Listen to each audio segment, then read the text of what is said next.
It was my first time being left completely alone for an entire weekend. My parents had gone on a getaway, leaving me with the house keys and a fridge full of food. The first night was everything a teenager dreams of. I had the living room to myself, a movie marathon, and all the junk food I could handle. The old house felt peaceful and familiar, and the only sounds were the movie and the low hum of the refrigerator. Around 1 a.m., as the credits of the second movie rolled, I heard a car pull into the driveway. My first thought was that my older brother had come home early from a friend's house. But when I looked out the front window, I saw a beat-up, rusty truck I didn't recognize. The engine shut off, and the house was swallowed by a deafening silence. I stood there for a few minutes, peering through the curtains, but no one got out. The truck just sat there, dark and still. A knot of unease began to form in my stomach. I couldn't shake the feeling that someone was watching me. Every time I glanced at the window, I felt like the truck's headlights, even though they were off, were pointed directly at me. A cold, unblinking stare. I kept the TV volume low and tried to just ignore it, telling myself it was probably a friend of my brother's, who just wanted to sleep in their car. But the car never moved, and the longer it stayed, the more my heart pounded. Then, just as I was about to go to bed, I heard it. A quiet, rhythmic tapping on my bedroom window. My blood ran cold. My bedroom was on the second floor. There was no way anyone could be up there. I slowly made my way to the window, my breath catching in my throat. And through the blinds, I saw a pale, smiling face pressed against the glass. Its eyes were dark, empty pools, and it was tapping with long, dirty fingernails. I ran out of the room, slamming the door shut and leaning against it, my body shaking uncontrollably. I grabbed my phone, which was on the floor, and hid in the bathroom, fumbling to call the police. I didn't get any signal. I could hear the tapping continue, getting louder and faster.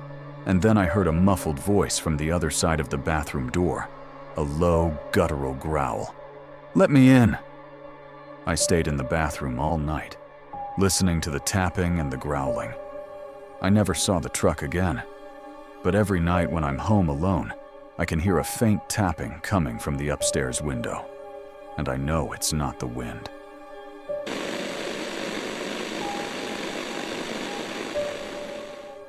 My roommate and I were inseparable, and our friendship was built on an endless series of escalating pranks. One weekend, while he was away on a camping trip, I decided to take it up a notch. I bought a set of wireless motion sensors and cameras and set them up around the apartment, figuring I could mess with him when he got back. I tested the system from my phone, and everything seemed to be working perfectly. As I was getting ready for bed, a motion alert popped up on my phone. A light had been triggered in the hallway. I checked the live feed, but the hallway was completely empty. I figured it was just a false alarm, a glitch in the cheap system I bought. A few minutes later, the alert went off again. This time, I heard a door creak open from the other end of the apartment, followed by the soft sound of a footstep. I grabbed my baseball bat and checked the live feed again. My heart stopped. I saw a figure, impossibly tall and gaunt, slowly making its way down the hallway. I realized it wasn't my roommate. The figure was moving with a jerky, unnatural motion, and where its face should have been was just a dark, empty void. I dropped my bat and hid in my bedroom closet, holding my breath and trying to quiet the frantic pounding of my heart. I could hear the figure walking around the apartment, opening and closing doors, its footsteps slow and deliberate. I could hear it walking up to my bedroom door, but it just stood there. I could hear the sound of the figure's long fingers scratching against the wood of the door, a slow, grating sound that felt like it was scraping away at my sanity. The scratching continued for a few minutes, and then I heard a whisper from the other side. "I know you're in there." I never saw the cameras again, and I don't know what happened to the figure, but every now and then, I'll find a deep scratch on my bedroom door, and I'll hear that same raspy whisper. a phantom sound that reminds me that something was in my apartment with me that night.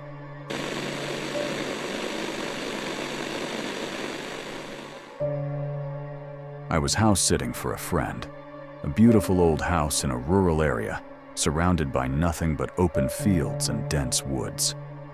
My friend, who had grown up in the house, told me not to worry if I heard any strange noises, because the house was old, and the pipes made all kinds of weird sounds. The first few nights were great, but on the fourth night, I woke up to a faint, low humming coming from the basement. It wasn't a song I recognized, just a low, off-key sound that made my skin crawl. I tried to convince myself it was just the pipes, but the humming continued, and it sounded more and more like a human voice. It was a rhythmic, almost hypnotic sound that seemed to be vibrating through the floorboards and into my very bones. I grabbed my phone and went downstairs to investigate, my heart pounding in my chest. I slowly opened the basement door and looked down the stairs, but it was completely dark. The humming stopped instantly, and then I heard a faint, dry whisper. "I know you're in there." My blood ran cold. I quickly closed the door and locked it. I ran upstairs and hid in my friend's room, locking the door behind me. I could hear a muffled sound from the basement, a sound like a heavy object being dragged across the floor. I stayed in the room all night, listening to the muffled sounds. I called my friend in the morning and told her about the humming, but she just laughed and said she had never heard of anything like that before. I told her I was leaving immediately, and she was surprisingly calm about it, as if she already knew something was wrong. The next day, I found a news article about the house. It was about a family who had been murdered there decades ago, and the body of the son, who had been locked in the basement, was never found. To this day, I can't hear a low humming sound without feeling a cold dread. And every time I'm home alone, I swear I can hear a muffled voice calling my name from the darkest corners of the house.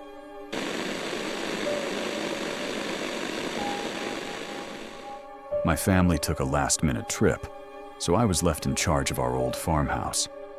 The house was big and creaky, but I wasn't scared. After all, I'd grown up there. Everything was normal until the second night when I went to let the dog in from the backyard. I flicked on the back porch light and saw something strange. The dog was standing completely still, staring at a small dirt mound under the big oak tree. It was the same spot where our old cat, Mittens, was buried years ago. My dog, a huge German shepherd, was just whimpering softly, her tail tucked between her legs. I went out to get her, but as soon as I stepped onto the grass, I heard a faint, high-pitched scratching sound coming from under the ground. It was like something was trying to dig its way out. The dog bolted to the door, scratching frantically to get back inside. I quickly went to the shed, grabbed a shovel, and started to dig.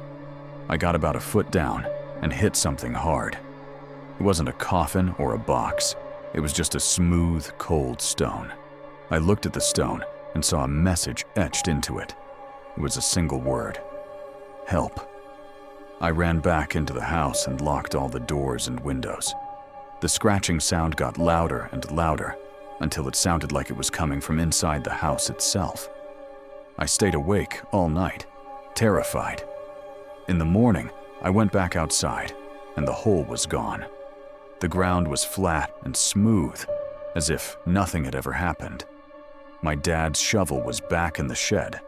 I called my parents and told them everything, and they told me to come meet them at their hotel. I didn't even pack a bag. I just ran out of the house. I never went back. But every night, I still have nightmares about the sound of scratching.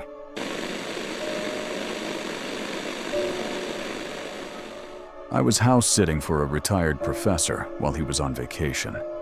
His house was a maze of books, strange relics, and old furniture.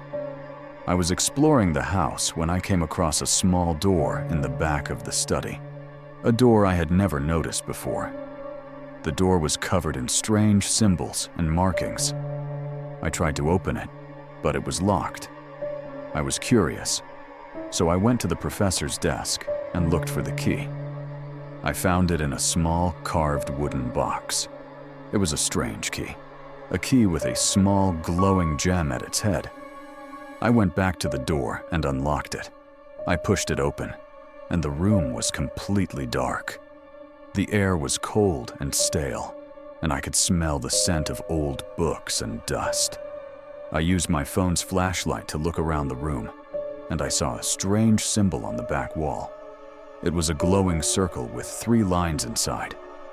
I put my phone down and went to touch the symbol, and the symbol started to glow brighter and brighter.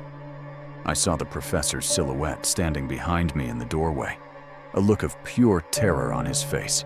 He screamed, "Don't touch it!" But it was too late. I touched the symbol, and the room was swallowed by a bright, blinding light. I couldn't see or hear anything. I was completely alone. I woke up in the study, and the door was gone. The room was just a plain wall, with no signs of a door or any of the symbols. I called the professor and told him everything. He told me that the room was a gateway to another dimension, and that he had been trying to close it for years.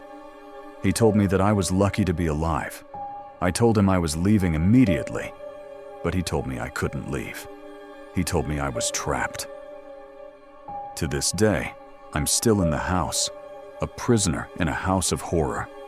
And every night, I can hear a faint whisper coming from the spot where the door used to be. A whisper that tells me that I'm not alone. If you've ever had a scary experience while home alone, share your story in the comments below. And don't forget to like and subscribe for more horror stories.